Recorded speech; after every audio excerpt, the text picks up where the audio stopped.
So I am now officially a YouTuber. No, not really. I'm just incredibly lonely since my girlfriend has been gone for a couple days, and I've just realized that I can't be alone with my thoughts. So now you get to hear all of them. Isn't that good for you? It is the night of July 4th, meaning there will be a bunch of sounds of other people having fun with their friends outside. Don't worry, I will try my best to drown them out. So getting straight into this, I'm thinking about just doing a low effort video today where I break down 2 shots from an entire 5-minute short film that we made for the One Night Stand, which is a film competition put on by the IFC Kansas City. It's a 10-hour film competition where the prompts are released at 8 and it's due by 6 p.m. that night, fully edited and ready to go.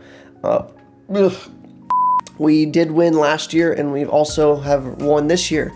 So we're going for 3, but regardless, this was the main shot that we lit for when we started the day, and a lot of our other shots are based around this shot. The reverses are not as pretty because we had to go, but this is the shot that we actually had time to light.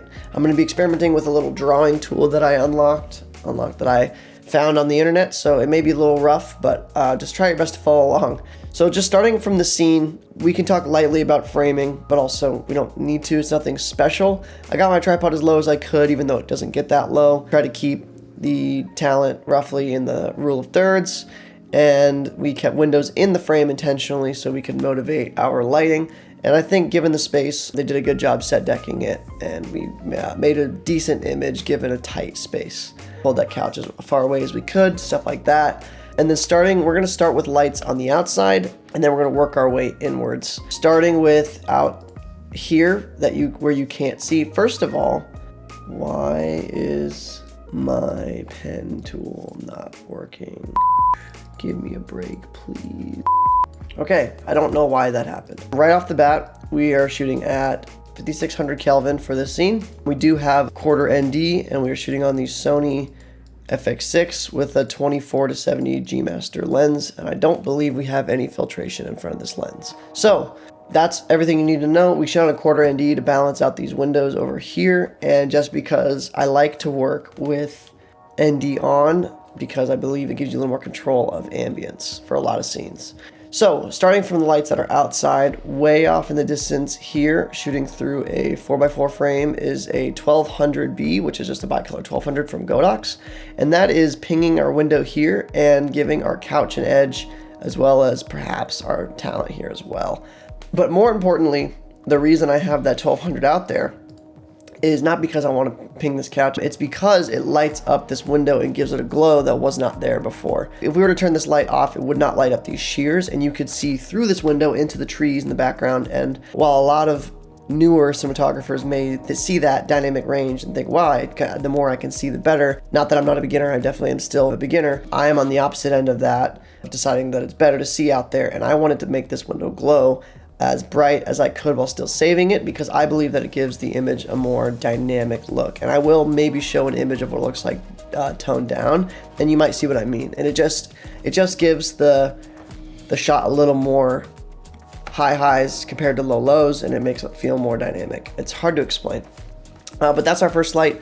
And then over here to the right, we have in this window that you cannot see, 600D blasting up into some ultra bounce and coming back for a softer return. I didn't want any hard light coming in directly on any talent's faces, so we have that bounce outside. We could have double diffused it if we wanted to, but we didn't really have the time, given that we only had so much time to shoot this entire movie. Even further to the right, over here, much larger than this square that we have, a T-bone rag of unbleached muslin, and into that we have shooting a 300C that's on a little bit colder of a setting to give us a white return. That way it's not so warm, because unbleached muslin is by nature warm. And that's not doing a lot. It's really not doing a ton to our scene, but what it is doing is giving a more natural wrap of our light here, as well as our key light, which I'll go over in a second. And it's giving us some light on our candles, some light on our talent here. It's at like maybe 10%. Next, and we'll change colors, we have an F22C with a grid on and some rolling stand and an arm, blah, blah, blah. But that's keying both our little bit of light here, and it's also hitting our talent over here a little bit, 5000 Kelvin. And that is because it just gives a little more vibrance to the scene, in my opinion. We had all the lights balanced to 56, and something felt like it was missing. So when I punched that down about 600 Kelvin, it just added a little life to their skin, and it added a little more color, temperature, and contrast, and that was nice. So that's why we have that at 5,000, and it still buys in the scene, to me at least. So we left it there. But what that's giving us is the shape and just lighting up our face and drawing our attention to it. Without this light, even though this is brighter, my eyes would definitely be continually flicking to this light over here because it would just be too underexposed here. So that's giving us some light here. And speaking of mattes, right out of frame here, we have an F21C kind of pulled down and tilted towards his hair, just accenting this edge light that we are naturally getting from this window a little bit more, giving us some light on our shoulder here. And it's what I recently learned to some people was called a no light backlight. And it's a light that is really soft and designed to be felt more than seen because you don't want to draw attention to it. This, especially on the face here, it may be more of a real backlight, but here I would call it a no light backlight.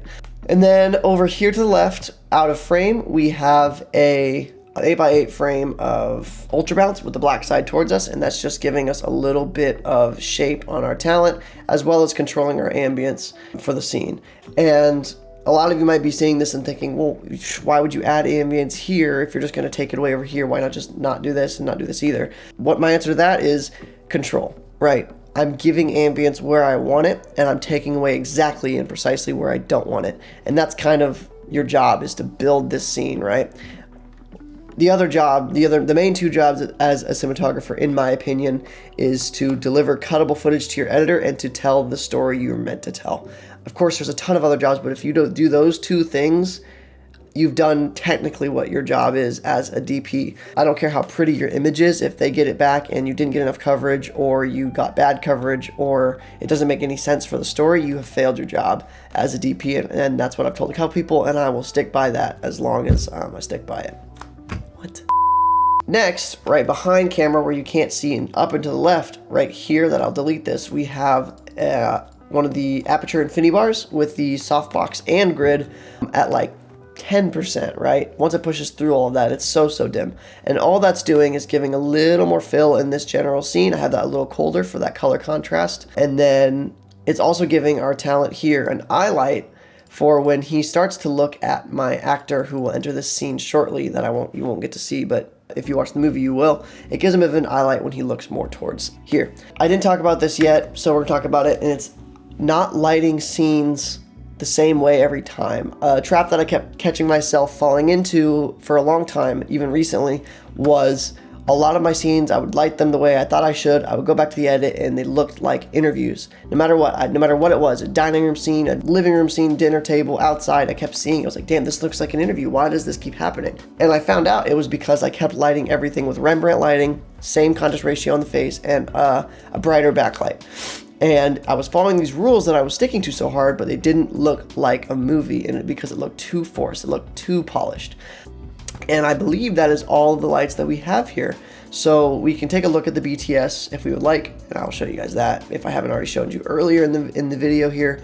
This is what we're looking at from behind the scenes. It's a pretty good picture. It demonstrates exactly what I was talking about really well. We have all of the lights here exactly how I thought I explained them. I guess I forgot to talk about the practical a little bit, and there's nothing much to say. This is just it's a daylight balance bulb that I pulled off my truck because I didn't like the warmth that it was giving. It didn't quite match, so I switched this out with the daylight colored bulb, and I think I like the way it turned out.